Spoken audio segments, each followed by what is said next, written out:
Hello everyone, so welcome back in this new video lecture. और आज हम start करने वाले हैं एक न्यू चैप्टर, एक न्यू सेशन। जैसा कि लास्ट वीडियो लेक्चर में मैंने आपको बताया था कि जो अब की नया लेक्चर आएगा, इस बार हमारा नया लेक्चर आएगा, उससे हम स्टार्ट करेंगे अपना न्यू चैप्टर। ठीक है, तो आज हम स्टार्ट करने वाले हैं अपना न्यू चैप्टर जिसका नाम है पी ब्लॉक के तत्व। क्योंकि हम पी ब्लॉक के तत्व स्टार्ट करेंगे जो कि हमारी किताब में दिया गया नाइट्रोजन परिवार के तत्व, वहां से हम स्टार्ट करेंगे। तो पी ब्लॉक के तत्व से क्वेश्चन पूछा जाता है कि पी ब्लॉक के तत्व क्या होते हैं, तो हम पहले स्टार्ट करेंगे वहीं से पी ब्लॉक के तत्व। और पी ब्लॉक के तत्व में हमारे सिलेबस में क्या क्या है वो सारी बातें हम डिस्कस करेंगे। चलो तो शुरू करते हैं। So my name is Jeetu and you are watching me on chem centre. So start करते हैं, कॉपी पेन निकाल लीजिए और शुरू हो जाइए। ठीक है, तो देखो हम सबसे पहले क्या पढ़ने वाले हैं, पी ब्लॉक के तत्व पढ़ने वाले हैं। तो समझ लेते हैं हमारे सिलेबस में क्या क्या पढ़ना है, पहले देख लेते हैं अच्छे से। ठीक है, तो पी ब्लॉक के तत्व क्या होता है देखो ध्यान से। जैसे पीरियोडिक टेबल जानते हैं हम सब, पीरियोडिक टेबल हम सभी लोग जानते हैं। ये मान लो ये ऐसे बनी होती पीरियोडिक टेबल।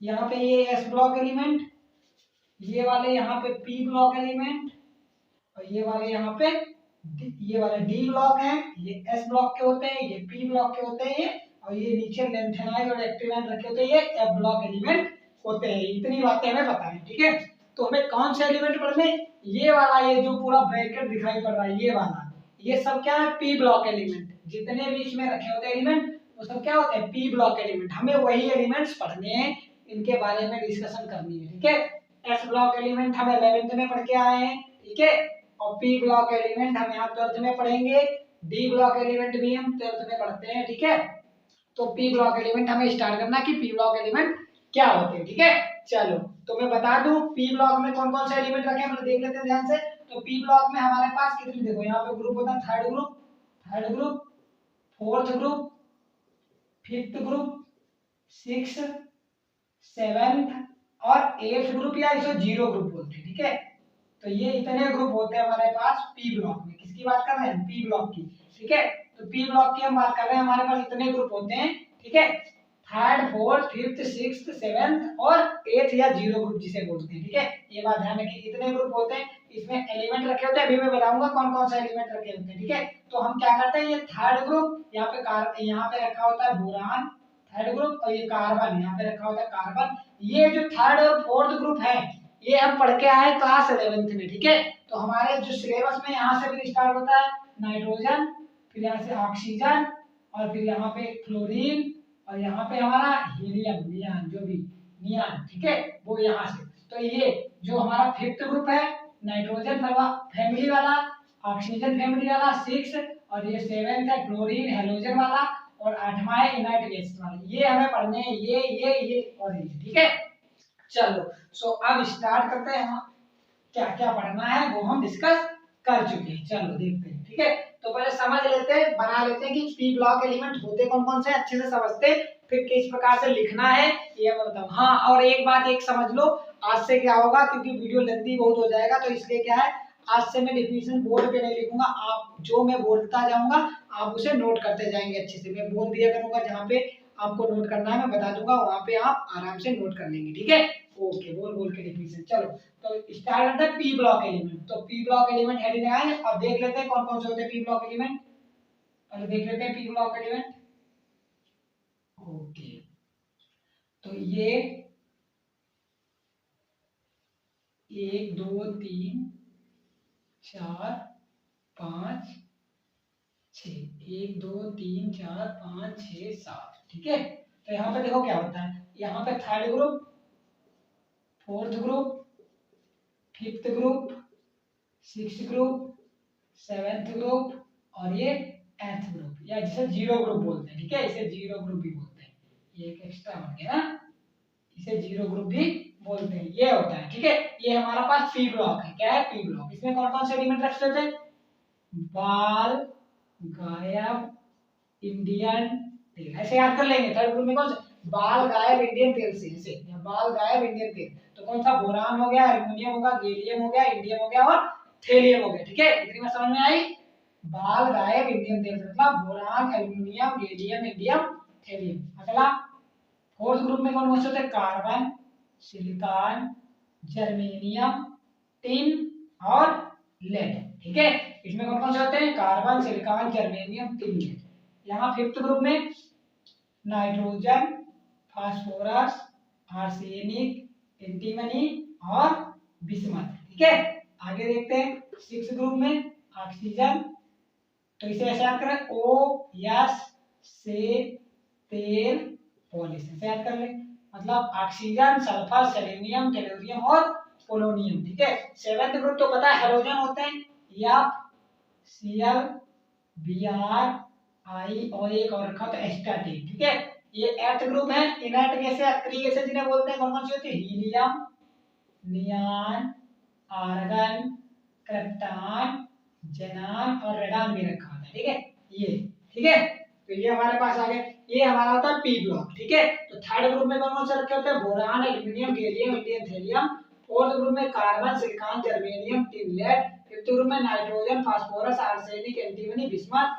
और सिक्स्थ ग्रुप में ऑक्सीजन, सल्फर, सेलेनियम, टेलुरियम और पोलोनियम। और इसमें क्या? फ्लोरीन, क्लोरीन, ब्रोमीन, आयोडीन और astatine, helium, neon, argon, krypton, xenon, radon, ठीक है। तो देखो यहाँ पे पहला एलिमेंट कौन सा? बोरान। इसलिए ये जो ग्रुप है इनको हम बोलते हैं बोरान फैमिली। क्या बोलते हैं? बोरान फैमिली, ठीक है। तो अगर मैं आपसे पूछूं बोरान परिवार के तत्व कौन कौन से हैं? Boron, aluminium, gallium, indium, thallium. तो इसका पहला एलिमेंट बोरान था, इसलिए इसका नाम रख दिया गया बोरान परिवार के तत्व। इसका पहला एलिमेंट कार्बन है, तो ये जो पांचों हैं ये कार्बन ग्रुप वाले, वो कौन से? कार्बन परिवार के तत्व। और ये कौन से? नाइट्रोजन परिवार के तत्व। और ये ऑक्सीजन परिवार के तत्व, इन्हें हेलोजन बोलते हैं या फ्लोरीन परिवार के तत्व बोलो। इन्हें इनर्ट गैसें बोलते हैं या ग्रुप 0 या ग्रुप 8, ठीक है। यहाँ पे 13 भी होता है, 14, 15, 16, 17 और 18, ठीक है। तो इतनी बात समझ में आ गई। तो ये हमारे पास एलिमेंट प्रेजेंट है पी ब्लॉक में, ठीक है। कौन कौन से? ये हमारे पास इतने एलिमेंट प्रेजेंट है पी ब्लॉक में। अब हम देखते हैं किस प्रकार से हम पढ़ेंगे। तो आप पहले हेडिंग लगाएंगे सभी लोग, पी ब्लॉक के तत्व, ठीक है। तो यहाँ पे देख लो, सबसे पहले ये तो हम 11th में पढ़ के आते हैं, थर्ड ग्रुप, फोर्थ ग्रुप भी हम 11th में पढ़ के आए हैं। अब हमें 12th में क्या पढ़ना है? Fifth group, sixth group, seventh group और एथ ग्रुप। यहाँ पे हमें ये चारों ग्रुप, एक, दो, तीन, चार, ये चारों ग्रुप हमें 12th में पढ़ने हैं अच्छे से। तो इनके कंपाउंड भी पढ़ने हैं अच्छे से, तो हम पढ़ेंगे आगे, ठीक है। तो अब आप हेडिंग लगाए पी ब्लॉक एलिमेंट, और क्या लिखेंगे, किस प्रकार से लिखेंगे वो मैं आपको बताता हूँ। तो आप हेडिंग लगाएंगे पी ब्लॉक, ये चैप्टर का नाम भी ऊपर डाल लेना, पी ब्लॉक के तत्व। और अब ये साइड से हेडिंग लगाएंगे पी ब्लॉक के तत्व, ठीक है। पी ब्लॉक के तत्व, ठीक है। तो पी ब्लॉक के तत्व, ठीक है। अब पी ब्लॉक के तत्व इन्हें बोलते क्यों हैं पहले ये भी समझ लो। क्यों बोलते हैं पी ब्लॉक के तत्व? अरे ये पता है, जैसे ये कोई घर है, इसका नाम है पी और ये सब पी में रखे हैं, इसलिए पी ब्लॉक के तत्व, तो समझ लो। तो हम अगर डिफिनेशन लिखना तो क्या लिखेंगे? वे तत्व जिन्हें आवर्त सारणी के पी ब्लॉक में रखा गया है क्या कहलाते हैं? पी ब्लॉक के तत्व कहलाते हैं। तो यही लिखेंगे, क्या लिखेंगे? पी ब्लॉक के तत्व हेडिंग डालेंगे, फिर लिखेंगे वे तत्व जिन्हें आवर्त सारणी के पी ब्लॉक में रखा गया है, पी ब्लॉक के तत्व कहलाते हैं, ठीक है। पी ब्लॉक के तत्व कहलाते हैं। आगे फिर पॉइंट बना के लिखेंगे या आगे लिखेंगे, इन्हें क्या लिखेंगे? इन्हें पी ब्लॉक के क्रमशः क्या लिखेंगे? इन्हें पी ब्लॉक के क्रमशः क्या क्या लिखेंगे? किसमें किसमें रखा गया?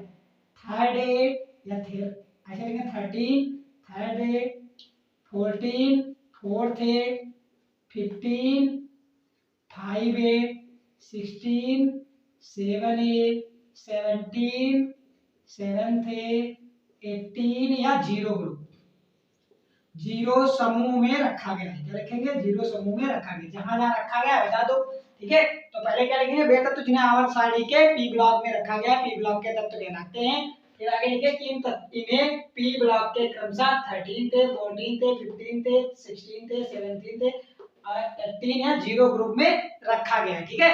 जीरो ग्रुप में रखा गया। फिर क्या करेंगे? इसके बाद क्या करेंगे? ये बनाएंगे, ठीक है। ये बना लो, पूरे का पूरा बनाएंगे। उसके नीचे ये बनाएंगे, कैसे लिखेंगे? पहले एक बार इन, इस, इन ऐसे लिखेंगे। इसके बाद लिखेंगे पी ब्लॉक के तत्व निम्नलिखित हैं। पी ब्लॉक के तत्व निम्नलिखित हैं। पी ब्लॉक के तत्व निम्नलिखित हैं, ठीक है। फिर उसके बाद ये टेबल बना लेंगे। ठीक है, तो हमें पहले क्या, पहले हम पहले जानेंगे पी ब्लॉक के तत्व। पी ब्लॉक के तत्व में एक ही बात लिखनी है, क्या लिखनी है, वे तत्व जिन्हें आवर्त सारणी के पी ब्लॉक में रखा गया पी ब्लॉक के तत्व कहलाते हैं। ठीक है, इतनी बात हो गई। फिर उसके बाद लिखेंगे इन्हें पी ब्लॉक के वर्ग 13 थे, 14 थे, 15 थे, 16 थे, 17 थे और 18 जीरो में रखा गया है। फिर इसके आगे लिखेंगे पी ब्लॉक के तत्व निम्नलिखित है, और बस ये क्या करेंगे, इसके बस ये टेबल ड्रा कर देंगे। ठीक है, तो ये टेबल बना लेंगे। उसके बाद इतना पहले आप नोट करें, फिर उसके बाद आगे बढ़ते हैं। नोट कर लो, इतना नोट करो, फिर आगे बढ़ते हैं। ओके, चलो आगे बढ़े, चलो आगे बढ़ते हैं। आप इसके बाद अब इनकी हम बारी बारी से बातें करते हैं। ठीक है, चलो। अच्छा, इन्हें पी ब्लॉक के क्यों बोलते हैं, इन्हें पी ब्लॉक के क्यों बोलते हैं, क्योंकि इनका बाहरी जो इलेक्ट्रॉन होगा आउटर सेल का, वो किस में बढ़ता है, पी ऑर्बिटल में बढ़ता है। और ये जो भी पीरियड दिए गए हैं कि एस ब्लॉक के एलिमेंट, पी ब्लॉक के एलिमेंट, डी ब्लॉक के एलिमेंट, एफ ब्लॉक के एलिमेंट, यही क्यों दिए गए, एस पी डी एफ, इसलिए दिए गए क्योंकि जितने भी एस ब्लॉक के एलिमेंट होंगे उनका बाहरी इलेक्ट्रॉन जो है वो एस में भरेगा, पी ब्लॉक के होंगे वो लास्ट इलेक्ट्रॉन पी ऑर्बिटल में भरेगा, डी वाले डी में भरेगा, एफ वाले में एफ में भरेगा। ऐसे याद रखो। ठीक है, इसलिए बोला जाता है। इसलिए क्या होता है, पीरियोडिक टेबल में एस ब्लॉक के एलिमेंट होते हैं, पी ब्लॉक के एलिमेंट होते हैं, बीच में डी ब्लॉक के एलिमेंट होते हैं, नीचे एफ ब्लॉक के एलिमेंट। कहीं देखा है जी ब्लॉक का एलिमेंट होता है, नहीं होता, क्योंकि ऑर्बिटल जब चार ही होते हैं तो चार ही में ग्रुपाइड किया गया है ना, चार ही में ग्रुप किया गया है कि हाँ, जिसमें जिसमें आखिरी इलेक्ट्रॉन एस ब्लॉक में भरता है उनको यहाँ पे रख दिया गया, जिसमें पी ब्लॉक में वो इधर रख दिया गया, जिसमें डी में भरता है यहाँ पे रख दिया गया, और जिसमें एफ में भरता है वो यहाँ पे रख दिया ऑर्बिटल के अकॉर्डिंग। ठीक है, चलो अब हम आगे बढ़ते हैं। चलो, तो इतनी बात समझ में आ गई ना, चलो आगे बढ़ते हैं। चलो आप लिखेंगे उसके नीचे से, उसके नीचे इनके लक्षण देख कर लिखे, इन पी ब्लॉक के तत्वों के, पी ब्लॉक के तत्वों के सामान्य लक्षण, के सामान्य लक्षण निम्नलिखित है, निम्नलिखित है। ठीक है, इन तत्वों के सामान्य लक्षण क्या है, निम्नलिखित है। कौन कौन से, देखो ध्यान से। पहला नंबर एक, अब आपको कम से कम 5 लक्षण लिखने हैं। ठीक है, देखो हमारे चैप्टर में जो है वो है क्या, नाइट्रोजन फैमिली है, नाइट्रोजन परिवार के तत्व से सीधे स्टार्ट है, पी ब्लॉक का नाम ही नहीं। लेकिन यही तो गलती होती है, सारे लोग आपको नाइट्रोजन परिवार के तत्व पढ़ा देते हैं सीधे, और क्वेश्चन जो आता है वो क्या आता है कि पी ब्लॉक के तत्वों की आवर्त सारणी में विवेचना कीजिए। अब नाइट्रोजन फैमिली है, ऑक्सीजन फैमिली है, और हेलोजन है, और आखिरी गैसें हैं जो भी, ये सब हैं तो पी ब्लॉक के ही तत्व, अलग अलग चैप्टर दिए हैं आपके। अब लेकिन जो मेन क्वेश्चन, पूरा ओवरऑल क्वेश्चन एक बनता है कि जितने भी पी ब्लॉक में एलिमेंट रखे थे उन सब के बारे में पूछ रहा है कि पी ब्लॉक के तत्वों की आवर्त सारणी में विवेचना कीजिए। क्वेश्चन ऐसे आ जाता है, और आपने तो केवल नाइट्रोजन परिवार के पढ़े तो वही छाप के आ जाते हैं, ऑक्सीजन परिवार पढ़े वो छाप के आ जाते हैं। लेकिन वो ओवरऑल पूछ रहा है कि पूरे के पूरे जितने भी एलिमेंट रखे उनको एकजुट करके एक समूह बना दिया गया पी ब्लॉक, उसके ओवरऑल जानकारी जानना चाहता है आपसे, उसको बताओ। तो पी ब्लॉक के तत्व। ठीक है, तो क्वेश्चन कैसे आता है समझ लो। आज हम इसी क्वेश्चन पे वर्क कर रहे हैं, यही क्वेश्चन कंप्लीट करेंगे।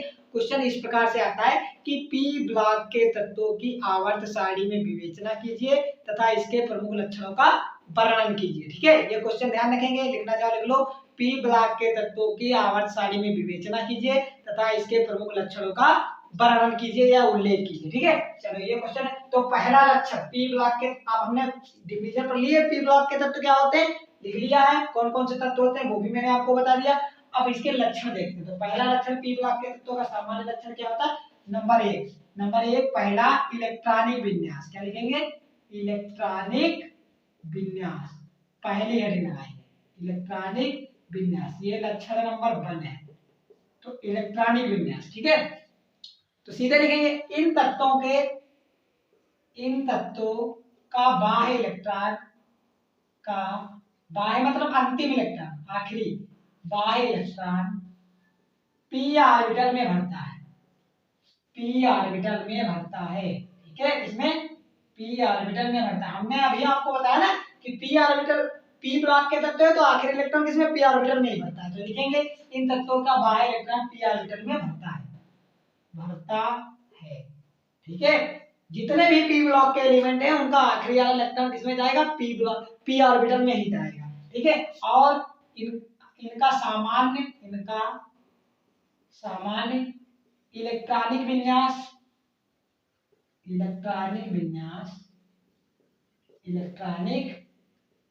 विन्यास क्या होता है, NH2NP126।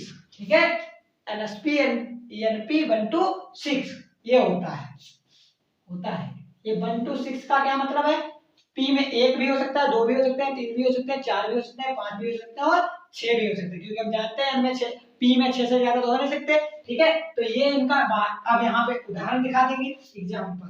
तो कोई भी ले लें, यहाँ पे मैं बना देता हूँ, कौन कौन सा कोई भी ले लो। यहाँ पे बी ए, चलो मैं सीधे कोई एग्जाम्पल ले लेता हूँ जो पी ब्लॉक में आते हैं ना, तो बहुत से। पहला बोरान ले लेता हूँ, 5 बोरान। ठीक है, कहाँ है 5 बोरान, पहले मैं यहाँ पे बना देता हूँ, उसके बाद आपको अच्छे से समझ में आएगा। चलो यहाँ पे एक बार हम फिर से बना लेते हैं, ड्रा कर लेते हैं।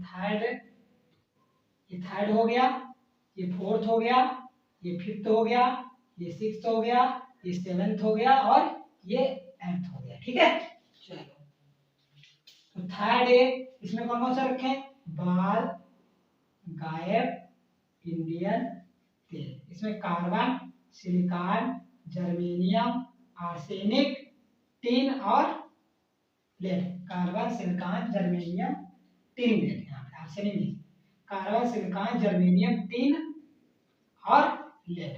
इसमें ये थर्ड है, ये फोर्थ, फिफ्थ, सिक्स्थ, सेवेंथ और एट्थ। ठीक है, इसमें नाइट्रोजन, फास्फोरस, आर्सेनिक, एंटीमनी और बिस्मथ। इसमें कौन कौन से रखे होते हैं, OS से तेल, पॉलिश। यहाँ सेवेंथ में हेलोजन, FCl, Br, I और At। यहाँ helium, neon, argon, krypton, xenon और रेडियम। कैसे भी याद करो, फादर, कलेक्टर, ब्रदर, इंस्पेक्टर, जो भी कैसे भी याद करो। ठीक है, तो ये रखे पी ब्लॉक के एलिमेंट है। ठीक है, अब हम थर्ड ग्रुप की बात करने पहले। ठीक है, हमें सबकी बातें करनी, इलेक्ट्रॉनिक कॉन्फ़िगरेशन सबका लिखना है। तो पहले क्लोरीन का लिखेंगे, इसका बोरान का स्ट्रक्चर, बोरान का 5 होता है एटॉमिक नंबर, परमाणु क्रमांक 5 होता है। तो कैसे कहते हैं, 1s2 2s2 और 2p1। ठीक है, तो देखो पी में एक इलेक्ट्रॉन आ रहा है, आखिरी इलेक्ट्रॉन भर रहा है इसमें। तो देखो इसी प्रकार का NH2 मतलब एक 1s2 और इसमें कितना है 3 इलेक्ट्रॉन। ठीक है, तो यहाँ पे 2,3 ये तो है। पहली सेल क्या है, एक, और ये दूसरी सेल, पहली सेल में कितना इलेक्ट्रॉन, एक, दूसरी सेल में 3, तो ऐसे दो, इसमें 3। ठीक है, तो ये हो गया इसका। अब आप इसमें से कोई भी देखो, ये ग्रुप नंबर थर्ड का मतलब ये है कि इसमें से कोई भी इलेक्ट्रॉन उठाओगे, ऐसे सुन लो मेरी बात, ध्यान से सुन लो, इसमें से आप कोई भी उठाओ। ठीक है, इसमें से आप कोई भी एलिमेंट अगर आप उठाएंगे इस वाले थर्ड ग्रुप से, boron, aluminium, gallium, indium, thorium में से कोई भी आप उठा के देख लो, तो उसकी बाह्य कक्षा में 3 इलेक्ट्रॉन मिलेंगे। ठीक है, बाहरी कक्षा में कितने इलेक्ट्रॉन मिलेंगे, 3। इसी प्रकार अगर कार्बन वाली ये कक्षा 4 में है, मतलब फोर्थ ग्रुप है, क्लास 4 है, इसे समझ लो क्लास 4 है, इसमें क्या है, कोई भी किसी भी का इलेक्ट्रॉनिक कॉन्फ़िगरेशन करोगे तो बाहरी कक्षा में 4 इलेक्ट्रॉन मिलेंगे।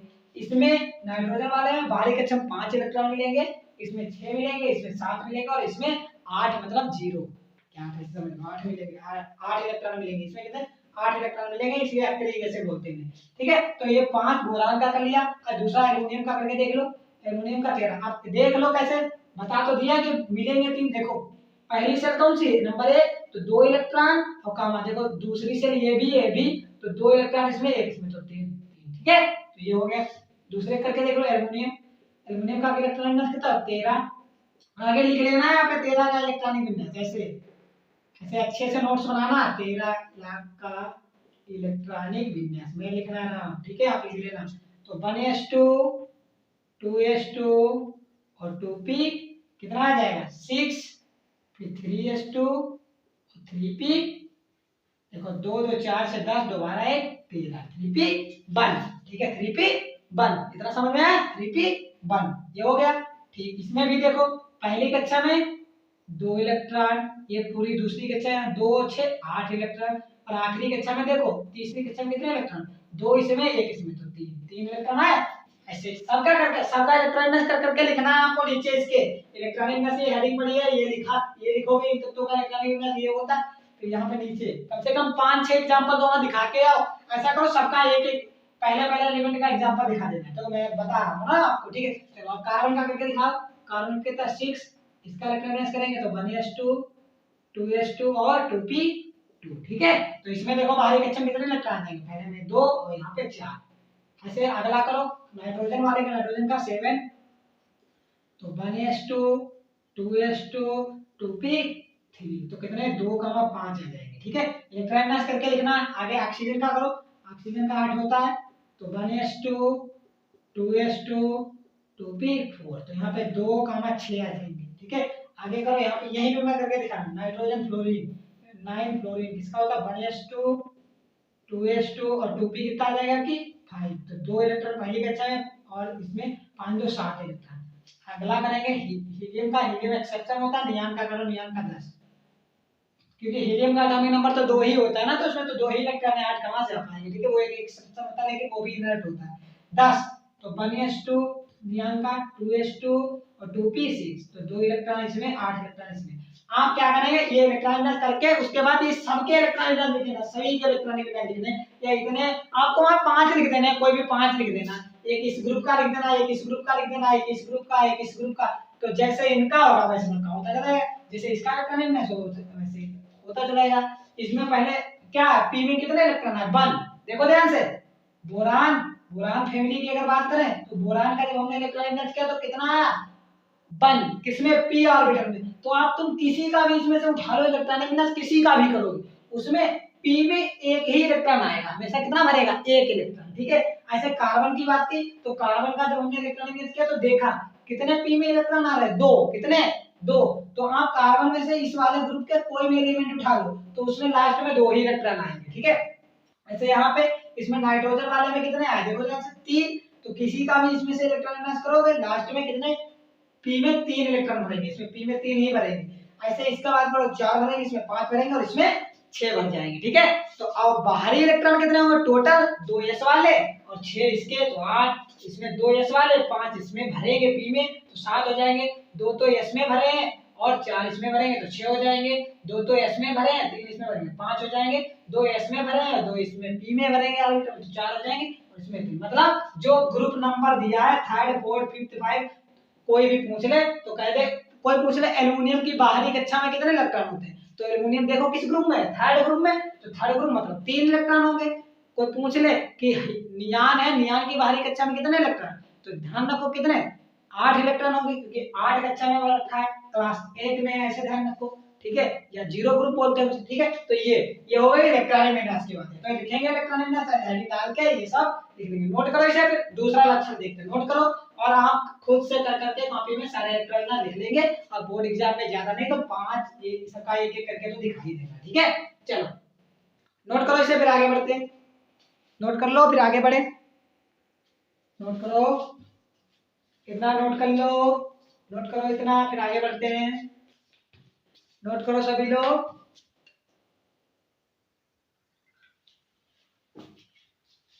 समझ में आ गया सभी के, सभी नोट करो फिर आगे बढ़े।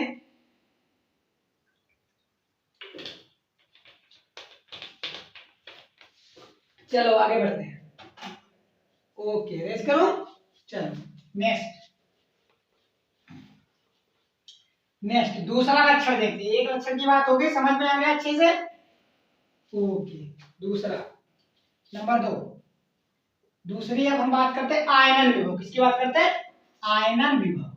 किसकी बात कर रहे हैं, आयनन विभव, आयनन विभव।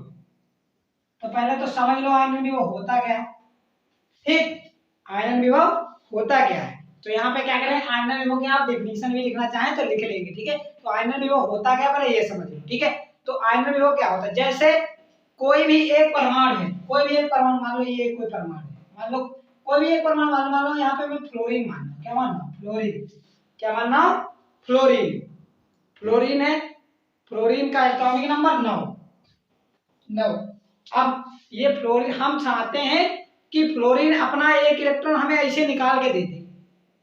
हम क्या सोच रहे हैं कि भैया ये फ्लोरीन है, हम फ्लोरीन के पास गए, कहा फ्लोरीन फ्लोरीन अपना 1 इलेक्ट्रॉन दे दो, तो फ्लोरीन ने कहा ऐसे थोड़ी हम तुम्हें 1 इलेक्ट्रॉन दे देंगे, कोई भी परमाणु अपना 1 इलेक्ट्रॉन ऐसे थोड़ी दे देगा, तुमसे भी कोई कुछ मांगे तो ऐसे नहीं दो, बदले में कुछ लोगे।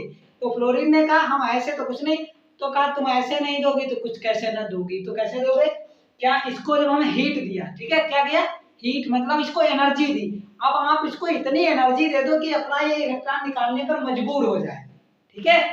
तो क्या मतलब है कि कोई भी परमाणु हम उसको इतनी ऊर्जा दे दे कि वो अपना 1 इलेक्ट्रॉन निकाल दे, उसी को क्या बोलते हैं, उसका आयनन विभव। समझ गए, क्या बोलते हैं, आयनन विभव, या इसकी डिफिनीशन अगर लिखनी है तो क्या लिखेंगे, वह न्यूनतम ऊर्जा, क्या लिखेंगे, वह न्यूनतम ऊर्जा जो किसी परमाणु से 1 इलेक्ट्रॉन को निकालने के लिए आवश्यक होती है, क्या कहलाती है, उस परमाणु की क्या कहलाती है, आयनन ऊर्जा कहलाती है। आयनन ऊर्जा हर परमाणु की अलग अलग होगी। मान लो हाइड्रोजन है, हाइड्रोजन क्या किया, उसने जल्दी इलेक्ट्रॉन दे दिया, कम ही ऊर्जा ली। मान लो फास्फोरस है, उसने ज्यादा ले ली, नाइट्रोजन उसने ज्यादा ले ली, ठीक है। जैसे होता है हर व्यक्ति होता है ना, तुम्हें जैसे मान लो तुमसे हम कुछ मांगे तो तुम आसानी से हमें दे दो, ठीक है, और हम किसी दूसरे से मांगे तो वो आसानी से ना दे, ऐसे चीजें, ठीक है। तो ऐसे समझ लो, तो ये क्या है, फ्लोरीन। तो इसमें ध्यान रखो, तो आयनन विभव कुछ नहीं होता है, किसी परमाणु से, या ऐसे ना बोलना, तो ऐसे तो कोई परमाणु निकाले, या किसी आइसोलेटेड गैसियस, कोई भी गैसियस परमाणु गैसीय अवस्था में, अगर उससे हमें 1 इलेक्ट्रॉन निकालना, आइसोलेटेड मतलब अकेला किसी परमाणु से जुड़ा ना हो, ठीक है, किसी भी मतलब कोई परमाणु से अणु ना बना हो, परमाणु ही हो, आइसोलेटेड, किसी भी आइसोलेटेड परमाणु से, आइसोलेटेड तो होना चाहिए और गैसियस भी होना चाहिए, किसी भी आइसोलेटेड गैसियस परमाणु से हम अगर 1 इलेक्ट्रॉन निकालना चाहते हैं तो हमें जो ऊर्जा देनी पड़ती है, हमें ऊर्जा देनी पड़ेगी, हमें ऊर्जा मिलेगी नहीं, क्योंकि हम जब फ्लोरीन या जो भी परमाणु होगा उसको ऊर्जा देंगे तब हमें वो बदले में इलेक्ट्रॉन दे देगा।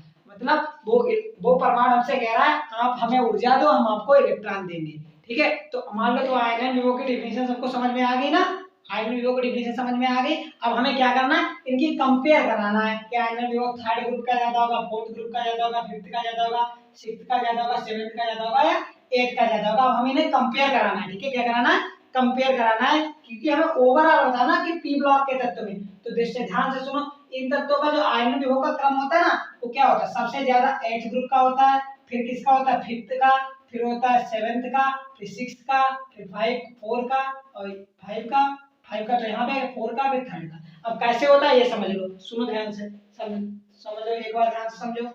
ओके, चलो समझो ध्यान से, कैसे, देखो कैसे समझेंगे, अच्छे से समझ लो। अगर मैं इसका उठाऊं बी वाला, कोई भी बोरान एटम उठाता हूं, कौन सा उठाता हूं, बोरान, तो बोरान का जब करूंगा तो 1s2 2s2 और 2p1, यही तो आएगा। ध्यान से देखो, बोरान का जब करेंगे तो 1s2 2s2 2p1, मतलब p में कितना, p ऐसे तो बनाया जाता है, 3 होते हैं, इसमें 1 बना जाएगा। ऐसे दूसरा जब इसका उठाओगे कार्बन का, तो कार्बन का करोगे 1s2 2s2 और कितना आ जाएगा 2p2, ये आ जाएगा 2p2, मतलब इसमें p ऑर्बिटल में कितने 1 2 भर जाएंगे। जब अगला वाला नाइट्रोजन का करो यहाँ पे, तो 1s2 2s2 और 2p3, मतलब आपके 3 इलेक्ट्रॉन भर जाएंगे, 1 2 और 3। अगला नाइट्रोजन के बाद ऑक्सीजन का करेंगे, तो यहाँ सीधे मैं लिखे दे रहा हूँ, यहाँ पे आपकी 2p4 आ जाएगा, तो 4 इलेक्ट्रॉन भर जाएंगे, 1 2 3, फिर इसकी पेयरिंग कर देंगे, 4 भर गए, ठीक है। आप अगला करेंगे जब फ्लोरीन का, तो इसमें 6 भर जाएंगे, 2p कितने आ जाएंगे 6, तो यहाँ पे 1 2 3 1 2, यहाँ पे ऐसे 3 3 4 5 6 भर, यहाँ सॉरी यहाँ पे 5 भर जाएंगे, 5 भरेंगे ना अभी 5। फिर अगले बार में जब नियान का करेंगे 10 वाला, तो 2p6 आ जाएगा यहाँ पे, बाकी सब ये सेम लिख लेना इधर। तो 1s2 1 2 2 4 और 2 6 भर गए, ठीक है। अब आपको बताना है कि किस में, देखो जो इसमें एक इलेक्ट्रॉन सब में भरेगा लास्ट में p ऑर्बिटल में, क्योंकि ये सेम ग्रुप के हैं, तो इसमें सब में एक इलेक्ट्रॉन भरेगा लास्ट में, कितना, एक इलेक्ट्रॉन भरेगा। इसमें दो इलेक्ट्रॉन p में भरते चले जाएंगे, इसमें 3 p ऑर्बिटल में, इसमें 4 इसमें 5 इसमें 6 ठीक है। तो आप मेरी बात ध्यान से सुनो, जो आयनन विभव होता है, आयनन विभव क्या होता है, आयनन विभव सबसे ज्यादा उसका होता है जिसमें या तो इलेक्ट्रॉन पूरा भरा हो, तो मतलब p ऑर्बिटल जिसमें 6 के 6 इलेक्ट्रॉन भरे हो, 1 2 3 4 5 6, तो जब सबसे ज्यादा उसका होगा जिसमें पूरे के पूरे इलेक्ट्रॉन भरे हो, तो पूरे के पूरे 6 इलेक्ट्रॉन किसमें भरे, इस वाले, मतलब ये वाला जो ग्रुप है इसका आयनन विभव सबसे ज्यादा। समझ में आई एक बात, ये वाला जो ग्रुप है इसका आयनन विभव सबसे ज्यादा, ठीक है। उसके बाद उसका होता है जिसमें आधा भरा, तो आधा कितने 6 आते हैं इसमें, तो एक एक समय भरा 3 भरा, तो 3 किसमें भरेंगे, पी वाला, देखो नाइट्रोजन परिवार के तत्व ये, तो इसके बाद ये, तो सबसे ज्यादा आयनन विभव किसका होगा, इसका आखिरी वाले का, 8वें मतलब 0 ग्रुप का, उसके बाद 5th ग्रुप का, 5वें ग्रुप का, फिर 5वें ग्रुप के बाद अब देखो 5वें ग्रुप के मतलब ये दो याद है, तो सबसे ज्यादा किसका होगा जिसमें इलेक्ट्रॉन टोटल भरे पूरा ऑर्बिटल भरा है, और फिर के उसके बाद किसका होगा जिसमें आधा ऑर्बिटल भरा है, ठीक है। अब सुनो ध्यान से, अब देखो होता क्या है आयनन विभव, आयनन विभव बताया कि इलेक्ट्रॉन निकालना है हमको किसी भी परमाणु से, तो किसी भी परमाणु से इलेक्ट्रॉन हम कैसे निकालेंगे, मान लो हमारे पास कोई भी अलमारी है, ठीक है, वही एग्जांपल कोई भी अलमारी है, वहां से हमें क्या करना है, पुस्तकें रखी हैं, बुक्स रखी हैं उस अलमारी में, हमें कहा है कि निकाल, जैसे मान लो 2 बुक्स रखी बड़ी अलमारी, उसमें 2 ही बुक्स रखी, तो एक निकालनी आराम से निकाल लोगे, ताकत कम लगानी पड़ेगी, ठीक है। फिर मान लो 3 रख दी तो थोड़ी और ज्यादा ताकत लगानी पड़ेगी, 4 रख दी तो अब निकालोगे थोड़ी और ज्यादा ताकत लगानी, अब मान लो वैसी अलमारी को ठूस ठूस के भर दो बिल्कुल, और आप तुमसे कहना एक निकाल के लाओ किताब उससे, तो क्या होगा, खींचनी पड़ेगी ना किताब, ताकत ज्यादा लगानी पड़ेगी, आसानी से थोड़ी निकल, क्योंकि ठूस ठूस के अलमारी भर दिए, तो उसमें से अब आप बुक्स निकालोगे तो ताकत ज्यादा लगानी पड़ेगी। तो यहाँ पे देखो पहले में एक ही इलेक्ट्रॉन था, तो इसमें इलेक्ट्रॉन निकालना आसान है, आसानी से थोड़ी ऊर्जा दोगे इलेक्ट्रॉन निकल आएगा, इसमें 2 इलेक्ट्रॉन तो थोड़ी और ज्यादा ऊर्जा लगेगी, तो इसका कम है, इसका उससे ज्यादा। अब तीसरे वाले का तो मैंने बता ही दिया, हाफ फील्ड है तो उसका तो ज्यादा ही होगा, फिर चौथे वाले का इसमें 4 इलेक्ट्रॉन हो गए तो थोड़ी दिक्कत भाई और लगेगी, थोड़ी दिक्कत और, 5 हो गए तो थोड़ी दिक्कत और, थोड़ी और ताकत लगानी पड़ेगी निकालने के लिए, किताब निकालने के लिए, इलेक्ट्रॉन निकालने के लिए, जो भी समझ लो। फिर इसमें तो 6 है, इसमें तो पूरा का पूरा जो भी अलमारी थी वो ठूस ठूस के भर गई है, 6 के 6 ऑर्बिट मतलब ऑर्बिटल था वो पूरा का पूरा ठूस ठूस के भर गए, तो इसमें से तो इलेक्ट्रॉन निकालते निकालते भैया नहीं बहुत मुश्किल से निकलेगा ना, तो 6 के 6 भरे, तो इसमें तो आयनन ऊर्जा बहुत ज्यादा, तो समझ में आए, तो आयनन ऊर्जा सबसे ज्यादा किसकी होगी, इसकी लास्ट वाले ग्रुप की मतलब 0 ग्रुप की, क्यों होगी, क्योंकि इसका पी ऑर्बिटल पूरा का पूरा भरा है, फिर 5वें वाले ग्रुप की होगी उससे कम, क्यों होगी, क्योंकि इसमें आधा ऑर्बिटल भरा पी, और बाकी तो जिसमें इलेक्ट्रॉन ज्यादा है वो तो बढ़ते चले जाएंगे, तो सबसे ज्यादा आयनन विभव इसका, फिर इसका, फिर इस वाले ग्रुप का, फिर इस वाले ग्रुप का। ये बात समझ में आ गई, इतनी बात समझ में आ गई, इसे नोट कर लो, ये ऑर्डर आप नोट कर लेंगे, ठीक है, ये ऑर्डर पहले नोट करो कि आयनन विभव किस प्रकार से, ठीक है, तो ये तो लिखेंगे आयनन विभव की परिभाषा लिखेंगे, फिर लिखेंगे इन तत्वों के आयनन विभव का क्रम निम्नलिखित है, फिर ये क्रम लिख लेंगे, ठीक है। अगर आपने इतनी चीजें समझ ली, अब मैं आपसे क्वेश्चन पूछूं तो आप फटाक से बता देंगे, देखो ध्यान से सुनो, चलो ये समझ में आई इतनी सारी बातें, ये क्या समझाने के लिए था, आपको ये क्रम लिखना है, ठीक है, ये क्रम लिखना है। अब मैं आपसे पूछूं कि नाइट्रोजन और यहाँ पे कार्बन, इसमें से किसका आयनन विभव ज्यादा है, मैं पूछ रहा हूँ कि नाइट्रोजन और कार्बन में किसका आयनन विभव ज्यादा है, ध्यान से देखो, नाइट्रोजन पी मतलब इसमें 3 आएंगे, पी में कितने 3 आएंगे, तो इसका मतलब समझ जाओ, और इसका कार्बन कितने, इसमें कार्बन है तो कार्बन किस ग्रुप में, 4th ग्रुप में, तो 2 आएंगे, पी में 2, तो भैया ये तो आधा आधा भरा है ना, तो आधा भरेगा ये ज्यादा होता है, चलो ठीक है, ध्यान रखो। ऐसे कोई पूछ दे कि भैया ये क्वेश्चन नाइट्रोजन, यहाँ पे ये क्वेश्चन है नाइट्रोजन, कार्बन, ऑक्सीजन, फ्लोरीन और नियान, ये क्वेश्चन पूछ दे, ऐसा क्वेश्चन पूछा भी जाता है बोर्ड एग्जाम में कि इनको बढ़ते हुए आयनन विभव के क्रम में अरेंज करो, ठीक है, इनको बढ़ते हुए आयनन विभव के क्रम में लिखो, ठीक है। तो आपको पता है कि भैया ये कौन से ग्रुप से, 8 ग्रुप मतलब 6, मतलब यहाँ पे P6 आएगा, 6 के 6 इलेक्ट्रॉन भरे हैं, तो सबसे ज्यादा तो भैया इसी का हो जाएगा आयनन विभव। फिर यहाँ पे देखिए, हाँ नाइट्रोजन मिलेगा, नाइट्रोजन परिवार मतलब 5वां, इसमें 3 इलेक्ट्रॉन भरे जाते हैं, 3, तो मतलब 3 इलेक्ट्रॉन आधा भरा है, तो इसके बाद नाइट्रोजन की बारी आ जाएगी, फिर इसमें 7 इलेक्ट्रॉन है तो उसके बाद फ्लोरीन की बारी आ जाएगी, इसमें 6 इलेक्ट्रॉन फिर ऑक्सीजन की, और इसमें तो भैया सबसे कम इलेक्ट्रॉन है, तो ये आसानी से दे देगा, तो सबसे ज्यादा इसका आयनन विभव, फिर इसका, फिर इसका, फिर इसका, फिर इसका, इस प्रकार से आयनन विभव में आप कंपेयर कर सकते हैं। बस इतनी चीज ध्यान रखनी है कि जो 5वां ग्रुप है, यहाँ से ऐसे समझो, या तो ऐसे देख, इधर से इधर जाते हुए क्या बढ़, आयरन में वो बढ़ रहा है, मतलब पीरियड में जब आप जाएंगे आवर्त में, ये ऐसे ऐसे पीरियड, ये वाले पीरियड होते हैं और ये वाले ग्रुप होते हैं, तो आप जैसे जैसे ग्रुप पीरियड में जाएंगे बाएं से दाएं की तरफ आयनन विभव बढ़ता जाता है, लेकिन बस एक लाइन ध्यान रखना, ये 5वां ग्रुप ध्यान रखना, क्योंकि ये है एक्सेप्शन, क्योंकि 5वां ग्रुप हाफ फील्ड होता है, इसलिए इसका आयनन विभव यहाँ पे ये ग्रुप होना चाहिए, लेकिन है तो यहाँ पे, जहाँ पे ये, तो ध्यान रखेंगे कि इसका जो आयनन विभव होता है वो केवल इससे कम होता है और इन सबसे ज्यादा होता है, ठीक है। तो आई होप अब आपको आयनन विभव अच्छे से क्लियर हो गया होगा, ठीक है। तो इतना कर लो, फिर उसके बाद आगे बढ़ते हैं। नोट करो इसे नोट करो, फिर आगे बढ़ते हैं। आयरन विभव, आई होप अच्छे से क्लियर हो गया होगा। फिर इसके बाद नेक्स्ट लक्षण देखते हैं, जो भी हमारा तीसरा लक्षण होता है। नोट करो आयरन विभव। अब कोई भी पूछ रहे कि भैया बता दो गैलियम और जर्मेनियम में किसका आयनन विभव ज्यादा हो, तो हमें पता है गैलियम कहाँ है, ये रखा गैलियम थर्ड ग्रुप में, और जर्मेनियम कहाँ है फोर्थ ग्रुप में। तो फटाक से बताते हैं 2 मिनट में भैया फोर्थ ग्रुप वाले का ज्यादा होता है थर्ड ग्रुप वाले। बस यहाँ पर 2 बातें ध्यान रखनी कि सबसे ज्यादा ठूस ठूस के किसमें भरा है, ठूस ठूस के भरा है इनर्ट गैसों में, अक्रिय गैसों में। क्योंकि अक्रिय गैसें तो इसीलिए अक्रिय होती है ना, क्योंकि उनमें तो 8 के इलेक्ट्रॉन मतलब पी ऑर्बिटल पूरा का पूरा भरा है, तो इसका सबसे ज्यादा है। फिर उसके बाद जो आधा है ऑर्बिटल वाला उसका, तो नोट करो इसे, फिर आगे बढ़ते हैं। जल्दी नोट करो फिर आगे बढ़े। चलो आगे बढ़ते हैं, चलो हाँ, अब हम अपना क्या करेंगे, अपना नेक्स्ट जो लक्षण है, 2 लक्षण हमने पढ़ लिए। पहला कौन सा पढ़ा, पहला इलेक्ट्रॉनिक विन्यास, दूसरा हमने पढ़ लिया आयनन विभव। अब तीसरा लक्षण नंबर 3, तीसरा लक्षण हेडिंग डालेंगे। तीसरा लक्षण में हम डालेंगे हेडिंग कौन सा कर लेंगे, तीसरा हमने कौन कौन से किया, अभी आयनन विभव किया है और ये किया। अब तीसरा लक्षण देखते हैं संयोजकता। कौन सा, संयोजकता, संयोजकता, ठीक है। अब पहले लक्षण, इससे पहले संयोजकता समझ लो क्या होती है। तो संयोजकता क्या होती है कि कोई भी परमाणु कितने बंध बना सकता है, ठीक है। कोई भी परमाणु कितने बंध बना सकता है, रासायनिक बंध बना सकता है। जैसे कार्बन देखा होगा CH4 बनाता है, कहीं देखा है कार्बन CH6 बनाता है, 6 हाइड्रोजन जोड़ता नहीं जोड़ता, क्योंकि कार्बन की संयोजकता कितनी होती है, 4, ऐसा समझ लो, ठीक है। तो किसी भी परमाणु को उसके रासायनिक बंध बनाने की क्षमता को क्या कहते हैं, उसकी संयोजकता कहते हैं। या इसे लिखना चाहें तो कैसे लिखेंगे, किसी भी परमाणु के बाहरी कोश या बाहरी कोश, या ऐसे कहेंगे, ऐसे को किसी भी परमाणु के बाहरी कोश में उपस्थित अयुग्मित इलेक्ट्रॉनों की संख्या को क्या कहते हैं, उसकी संयोजकता कहते हैं, ठीक है। क्या कहते हैं, उसकी संयोजकता कहते हैं, ऐसा समझ लो। किसी भी परमाणु, देख लो, किसी भी परमाणु की बाहरी कोश में उपस्थित अयुग्मित, कैसे इलेक्ट्रॉन होने चाहिए, अयुग्मित मतलब जोड़ा, जोड़ा ना बना हो, जैसे ये ऐसे हो इलेक्ट्रॉन, ये नहीं ये 4 हो गए तो हो गए ऐसे इलेक्ट्रॉन, जोड़ा ना बना, ऐसा समझ।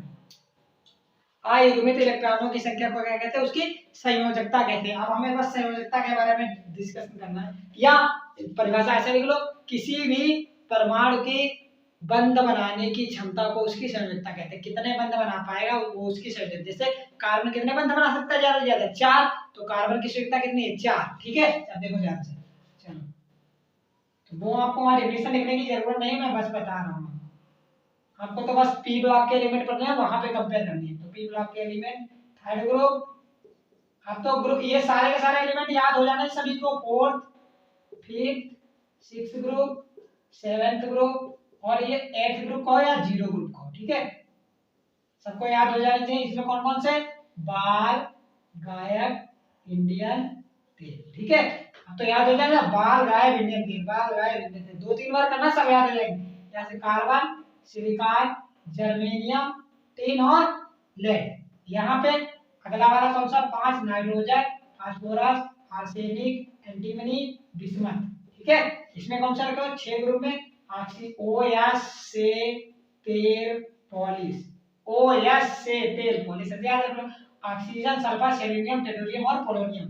यहाँ पे तो हाइड्रोजन रखे होते हैं, या Cl, Br, I और At स्टार। इसमें क्या रखे होते हैं, helium, neon, argon, krypton, xenon, radium, अक्रिय गैस, ठीक है। सारी की सारी अक्रिय गैस। अब हमें बताना है संयोजकता, क्या बतानी है, संयोजकता। तो संयोजकता क्या होती है, मैंने सीधे बताया ना, बाहरी कक्षा में कितने अनपेयर्ड इलेक्ट्रॉन, उसी को इसकी संयोजकता कहते हैं, या ऐसे कहते हैं सबसे अच्छी बात है। संयोजकता की यहाँ पे परिभाषा भी लिख लेना, जो मैं बोलने जा रहा हूँ।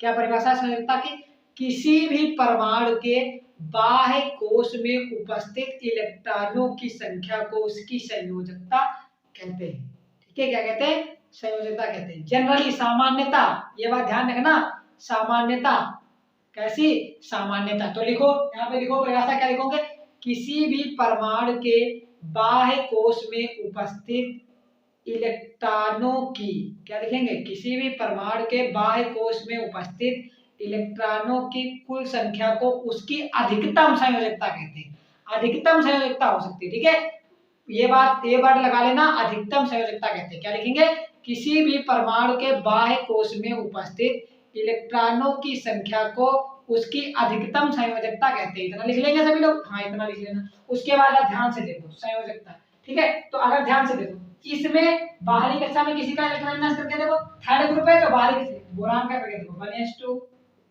2s2 2p1 5 होता है, तो बाहरी कक्षा में कितने इलेक्ट्रॉन, पहले में 2 इलेक्ट्रॉन और ये पूरी दूसरी कक्षा है इसमें 3।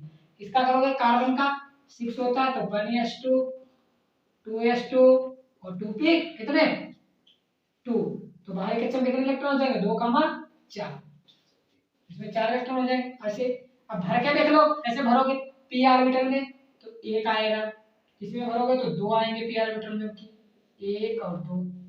अगला भरो, अगला देखो, अगला कौन सा है, अब ध्यान से देखो, ये बात सुनो, अब मैं एक बार बता देता हूँ कि संयोजकता देखते कैसे, ठीक है, तो ये तो सीधे अगर कंपेयर करना तो कंपेयर तो ऐसे करा लोगे, जितने ज्यादा जिसमें इलेक्ट्रॉन है बाहरी कक्षा में उसी की संयोजकता क्या हो जाएगी, उतनी ज्यादा हो जाएगी। तो ध्यान से देखो, सुनो एक बार ध्यान से सुनो, पहली बार तो इसके हाथ जो थर्ड ग्रुप है, इसमें हमने बताया थर्ड ग्रुप इसका इसीलिए नाम है क्योंकि इसकी बाहरी कक्षा में हमेशा 3 इलेक्ट्रॉन होंगे। कितने, इनमें से किसी का इलेक्ट्रॉन विन्यास करो तो 3 इलेक्ट्रॉन आएगा, इसमें से करोगे तो 4 आएंगे, इसमें करोगे तो 5, इसमें से करोगे 6, इसमें करोगे 7, इसमें करोगे 8। 8 का मतलब अब संयोजकता क्या होती है, संयोजकता तो यही होता है कि जोड़ना है किसी को। अब मान लो तुम्हारे पास हर परमाणु क्या जाता है, हमारे 8 इलेक्ट्रॉन हो जाए, इसीलिए तो वो जोड़ता है, इसीलिए तो रासायनिक बंध बनाता है। अब इनके तो भैया पहले से 8 है, तो ये तो चुपचिया के बैठे हैं कि हम तो किसी से, हम तो भैया राजा हो गए, हमारे 8 हो गए, हम तो आराम से बैठेंगे, ठीक है, तो ये चीज समझ में आए, ये तो भैया राजा है, इनके 8 है, तो ये इनको दिक्कत ही नहीं, संयोजकता है, इनके साथ में बस आराम से, इनकी तो संयोजकता 0, इसकी संयोजकता 0। क्यों 0 है, ये रीजन आपको पता है क्यों 0 है, क्योंकि इनकी बाह्य कोश में तो 8 इलेक्ट्रॉन हो गए, हर परमाणु एक तो चाहता है हमारी बाहरी कक्षा में 8 इलेक्ट्रॉन हो जाए, तो इनके तो भैया 8 है ही इलेक्ट्रॉन, तो इन्हें क्रिया करने की क्या जरूरत किसी से, इसीलिए तो इन्हें अक्रिय कैसे बोलते हैं कि इनसे बंध नहीं बनाते, तो इनकी संयोजकता तो 0 है, इन सभी की संयोजकता क्या है 0, ये बात ध्यान रखना, ठीक है। तो सबसे कम संयोजकता मतलब इनको तो छोड़ लो, 0 संयोजकता है, ठीक है। इसमें कितना 3 इलेक्ट्रॉन, तो थर्ड ग्रुप की संयोजकता, फिर उसके बाद 4 इलेक्ट्रॉन, तो फोर्थ ग्रुप की संयोजकता, फिर फिफ्थ ग्रुप की संयोजकता, फिर सिक्स की और फिर सेवंथ की, ये बात ध्यान रखेंगे। और इनकी तो संयोजकता लिख देंगे, यहाँ लिख लेंगे एट्थ ग्रुप या 0 ग्रुप की संयोजकता क्या होती है 0। अक्रिय गैसों की संयोजकता शून्य होती है, क्यों, यहाँ पे एक स्टार बना के पॉइंट लिखेंगे, अक्रिय गैसों की संयोजकता शून्य होती है, लिखेंगे पॉइंट, और ये क्रम लिख लेंगे, इनकी संयोजकता का क्रम निम्नलिखित है, ये लिखेंगे, इनकी संयोजकता का क्रम निम्नलिखित, पहले संयोजकता की परिभाषा जो मैंने बोली वो लिखेंगे, फिर वहां पे लिखेंगे इन तत्वों की संयोजकता का क्रम निम्नलिखित है, फिर ये वर्ग लिख लेंगे, हाँ निम्नलिखित क्रम लिख लिया, फिर यहाँ पे एक पॉइंट लिखेंगे, ग्रुप 18 या शून्य ग्रुप की संयोजकता 0 होती है, क्यों होती है 0, क्योंकि इनके बाह्य कोश में 8 इलेक्ट्रॉन होते हैं, ऐसे लिख दें। अक्रिय गैसों की संयोजकता 0 होती है क्योंकि इनके बाह्य कोश पूर्णतः भरे हुए होते हैं, उसमें 8 इलेक्ट्रॉन उपस्थित हो, जब 8 इलेक्ट्रॉन दुनिया चाहती है 8 इलेक्ट्रॉन हो जाए, इसलिए तो क्रिया कर रही है दुनिया, दुनिया चाहती है कि हाँ 8 इलेक्ट्रॉन हो जाएंगे तो हम राजा हो जाएंगे, इसलिए उनके पास 8 नहीं है तो कोशिश करते रहते भैया जल्दी जल्दी 8 हो जाए। अब मान लो इनके तो पहले से 8 हैं, तो ये तो चुपचाप से आके बैठे भैया, हमें मोह माया से कोई, बस हम सन्यासी होने दूर बैठे हैं, हमें से किसी मोह माया से दुनिया से कुछ लेना देना नहीं है, ठीक है, ये बात है, ठीक है। तो इनकी तो संयोजकता 0 होगी, ठीक है, इनकी संयोजकता 0 होगी।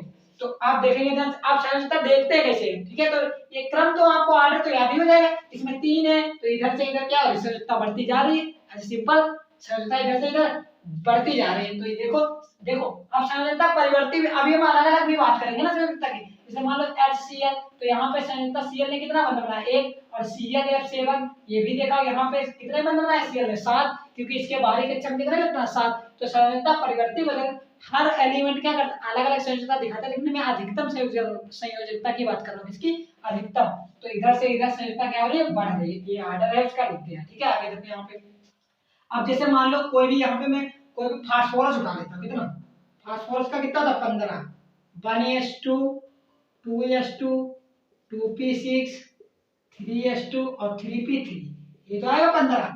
अब यहाँ पे देखो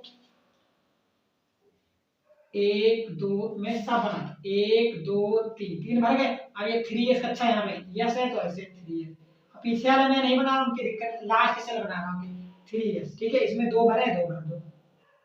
अब अनपेयर्ड इलेक्ट्रॉन की बात की कि आखिरी सेल में कितने इलेक्ट्रॉन उपस्थित है, वो भी अनपेयर्ड होने चाहिए, क्योंकि इनमें बंध बनना है तो एक इलेक्ट्रॉन इन्हीं में आएगा, दूसरा जो जुड़ेगा आके, ठीक है। अब है कितने भैया, तो क्या होता है, अब सरलता देखनी होती तो क्या होता है, ऐसे थोड़ी होता है। अब क्या होता है, इनको थोड़ी उष्मा देंगे, क्या देंगे, ऊर्जा देंगे, तो इनके पास अब 3p है। अब 3p में देखो 1s 2s 2p होता है, 3p 3d भी होता है, तो इनका d वाला जो घर है या d वाला ऑर्बिटल है वो क्या खाली पड़ा है, तो 3d 0, थोड़ी उष्मा देंगे तो यहाँ से 1 2 3 4 5 होता है ना डी में, तो ये हो गया 3d। ये वाला जो इलेक्ट्रॉन है, जब इसको उष्मा देंगे, ये तो है इसकी ग्राउंड स्टेट या मूल अवस्था कहते हैं, ये मूल अवस्था में इलेक्ट्रॉन ऐसे बने, तो थोड़ी उष्मा देंगे, एक्साइट करेंगे, एक्साइटेड स्टेट या उत्तेजित अवस्था, तो एक इलेक्ट्रॉन यहाँ से कूद के इसमें आ जाएगा। तो अब कितने इलेक्ट्रॉन होंगे, एक ये वाला कूद के इसमें आ गया, तो 1 2 3 4 5 इलेक्ट्रॉन हो गए। अब पांचों बंध बना लेंगे, 5 संयुक्ता ये प्रकट कर सकता है, लेकिन ये याद रखिए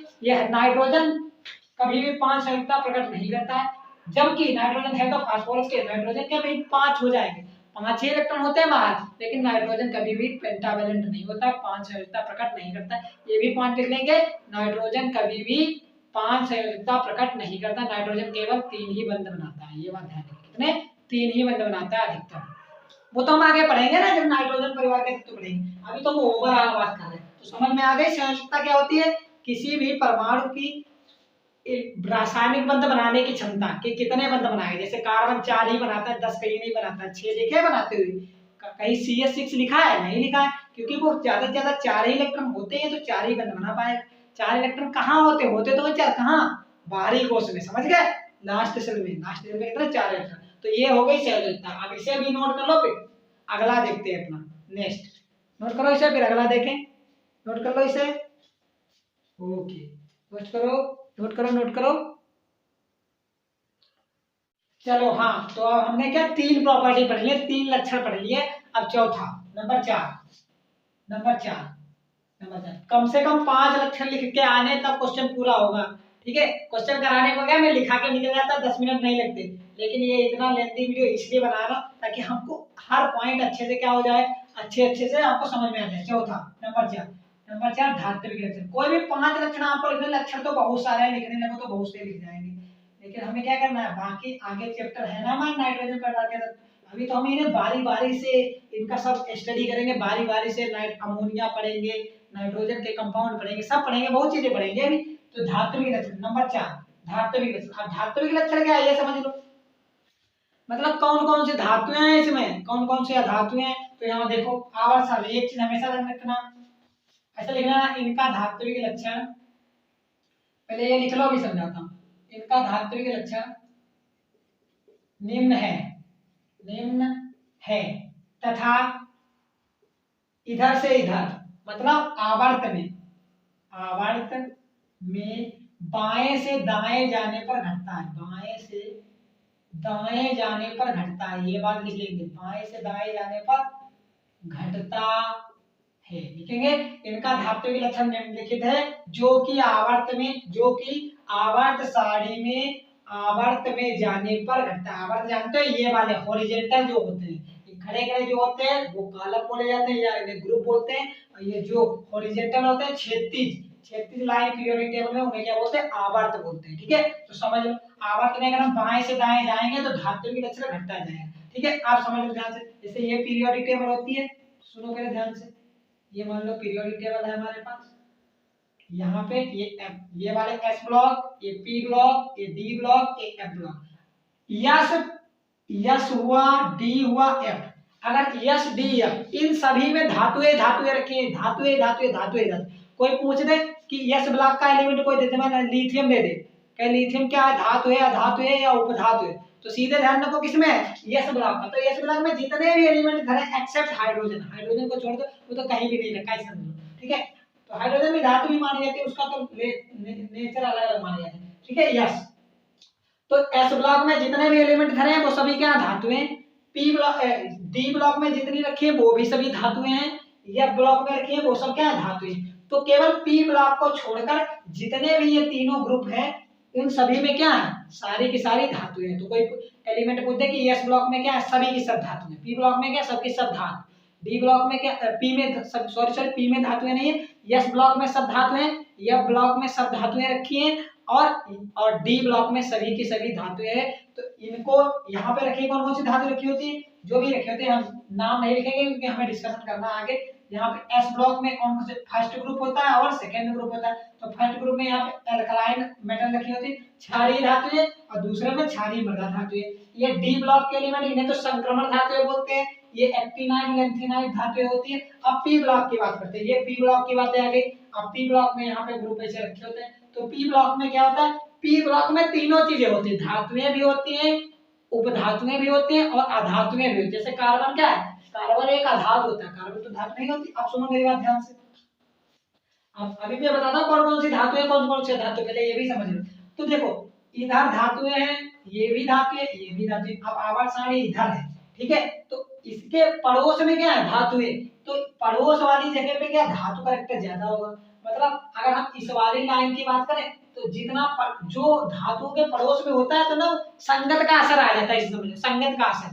तो हम बात करें कि ये जो सबसे नजदीक ग्रुप होगा कौन सा, थर्ड ग्रुप, फिर फोर्थ ग्रुप, फिर फिफ्थ ग्रुप, फिर सिक्स होगा, फिर सेवेंथ होगा, उसके बाद जीरो ग्रुप। ऐसे तो होते हैं ग्रुप, ठीक। तो सबसे पड़ोस में धातुओं के मतलब डी ब्लॉक के सबसे पड़ोस में कौन सा ग्रुप, थर्ड ग्रुप। तो इसमें ज्यादा धातु का लक्षण सबसे ज्यादा होगा। फिर फोर्थ उससे थोड़ा दूर, तो इसमें थोड़ा कम, फिर फिफ्थ थोड़ा और कम, फिर सिक्स थोड़ा और कम। मतलब इधर से इधर जाने पर धातु की लक्षण क्या होता है, घटता जा रहा है, ठीक है। क्योंकि ये वाला पास में धातु इधर पास में रहे, तो अगर किसी के पास में रहोगे तो संगत का असर आ जाता है ना। तो ये सभी धातुएं हैं, तो ये भी इनको देख के रखा बदल रहे, धीरे धीरे धातु है ये भी। तो थोड़ा थोड़ा लक्षण है धातु का इनमें। फिर ये थोड़ा और दूर है तो भाई थोड़ा धातु का लक्षण कम हो गया। ये वाला ग्रुप थोड़ा और दूर, थोड़ा और, मतलब इधर से इधर जाने पर धातु की लक्षण क्या होने लगा, कम होता जाता है, ठीक है। ये बात समझ में आई।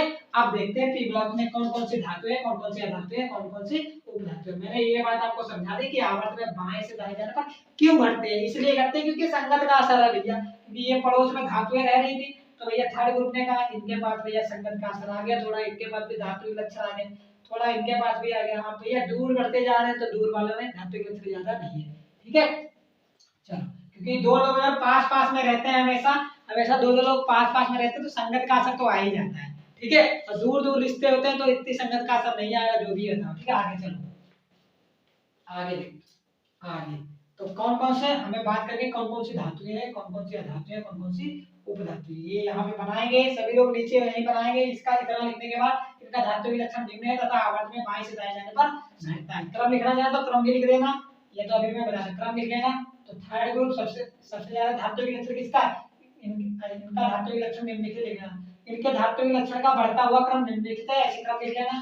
थर्ड का सबसे ज्यादा धातु के लक्षण, फिर फोर्थ का उससे कम, फिफ्थ का उससे कम, सिक्स्थ का उससे कम, लिख लेना ये ऑर्डर भी, सेवेंथ का उससे कम और एट्थ का उससे कम। ये तो सारे के सारे गैसे ही होते हैं, तो अधातु ही नहीं है। तो देखो third group, fourth, fifth, six, seventh और एट्थ कहो या जीरो ग्रुप कहो, ठीक है।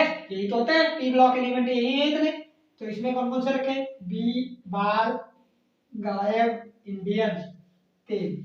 इसमें कार्बन, सिलिकॉन, जर्मेनियम, टिन। अब तो याद हो जाने चाहिए सभी को एलिमेंट, इतनी बार लिखा चुके हैं, इतनी बार लिखे कि याद ही हो गए, मुझे याद हो गए, तो तुम्हें कैसे नहीं याद है, तो लिख लिख के याद करना। Carbon, silicon, germanium, tin. इसमें कौन से, nitrogen, phosphorus, arsenic, antimony, bismuth. इसमें कौन कौन से, OH से तेल, पॉलिश। इसमें किसकी बात करेंगे, हाइड्रोजन, याब, Cl, Br, I, At। इसमें helium, neon, argon, krypton, xenon और रेडान, ठीक है। ये सब है एलिमेंट रखे ऐसे। अब क्या करना है, हमें बस देखना है धातु के लिए कौन कौन सी धातु है, कौन कौन सी अधातु है और कौन कौन सी उपधातु। तीन ही होती है, धातु होती है, अधातु होती है और उपधातु होती है। ये तो होता है, मैं देख लेता हूँ रिकॉर्डिंग चल रही है कि नहीं, ठीक है, ठीक है। धातुएं, अधातुएं और उपधातुएं। तो भैया जो पड़ोस में थी डी, तो इसमें देखो हमें बताया कि एस ब्लॉक, डी ब्लॉक और एफ ब्लॉक, इसमें सारी की सारी क्या है, केवल और केवल धातुएं हैं। और जो पी ब्लॉक हमारा अकेला ऐसा ब्लॉक है जिसमें धातु भी है, अधातु भी है और उपधातु है। तो देख लेते हैं कौन कौन सी धातु है, कौन कौन सी अधातु है, कौन कौन सी उपधातु है।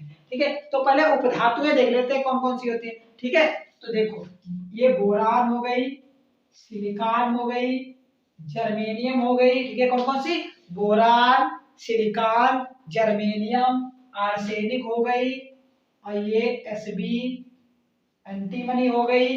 ठीक है, कौन कौन सी, एंटीमनी हो गई, पोलोनियम हो गई और एस्टाटिन, पोलोनियम और ये एस्टाटिन, ये सभी हमारी उपधातुएं हैं। क्या है, ये सब उपधातुएं हैं। कौन कौन से लिख लेंगे, साइड में स्टार बना के लिख लेंगे, boron, silicon, germanium, arsenic, antimony, polonium और ये एस्टाटिन, ये सभी उपधातुएं। क्या लिख लेंगे, ये सभी उपधातुएं। धातुएं क्या होती है, जिनमें धातु के भी लक्षण हो और उपधातु के भी लक्षण हो, उन्हें क्या बोलते हैं, जिनमें धातु और अधातु दोनों के लक्षण होते हैं उन्हें उपधातु बोलते हैं। तो ये सब क्या हो गए हमारे, क्या हो गए, ये सभी हो गए उपधातु। देख लेना, बहुत इंपॉर्टेंट है, पूछा कॉम्पिटिटिव एग्जाम में भी पूछा था कौन सी धातु है, या जिन्हें बोलते हैं मेटलॉइड। क्या बोलते हैं, मेटलॉइड, इंग्लिश में क्या बोलते हैं, मेटलॉइड, उपधातु है। आप देखो उपधातु है, इतनी पता लगी इसमें, ये केवल इतनी ही उपधातु है। धातुएं कौन सी है, जो इधर वाली पड़ोस में देखो, इधर देखो,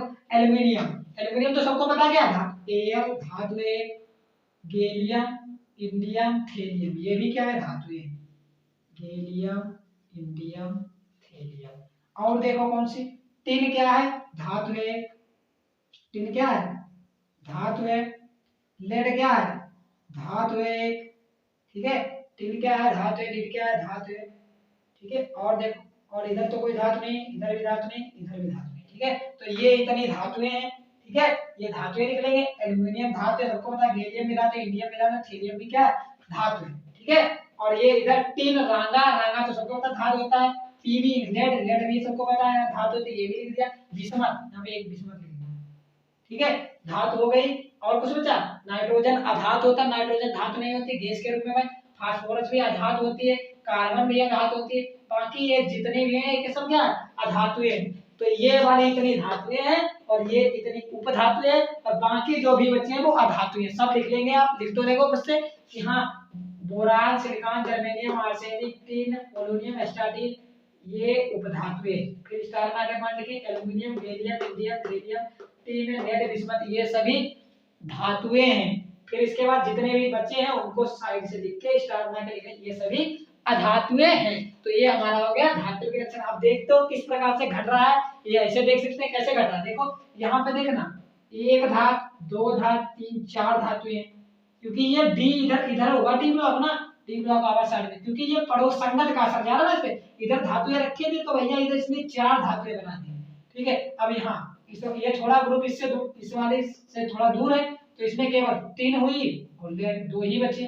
फिर अगले में देखो केवल विषमत ही बचा। तो इधर तो भैया कतई नहीं, कोई धातु ही नहीं बची, इधर भी कोई धातु ही नहीं बची, इधर भी कोई धातु नहीं। और ये लाइन में रखे थे तो इसलिए इन्होंने क्या, थोड़ा थोड़ा लक्षण आ गया, थोड़ी इसकी संगत का भी असर, थोड़ी उसकी संगत का भी असर, थोड़ी धातुओं की संगत का असर आ गया तो धातु के लक्षण आ गए इनके अंदर, थोड़ी इनकी संगत का असर आ गया तो अधातु के लक्षण, तो मतलब दोनों लक्षण है इनके अंदर। तो ये तो भैया हो गई उपधात। और उपधात बहुत पूछी जाती है कि कौन कौन सी उपधातु है, तो याद रखना कौन कौन सी, boron, silicon, germanium, arsenic, antimony, polonium और एस्टाटिन। ये बात ध्यान रखना, ये सभी क्या है हमारी अधातु, उपधातु है, उपधातु। ठीक है, तो इसे भी नोट करो। फिर अगला जो हमारा लास्ट बचा है, लास्ट जो हमारा लक्षण बचा है वो हम करते हैं डिस्कस, और उसके बाद हम वीडियो को ओवर करेंगे। ठीक है, चलो नोट कर लो, इसे नोट करो, नोट करो तब तक, फिर आगे बढ़ते हैं। नोट कर लो, ओके नोट करो।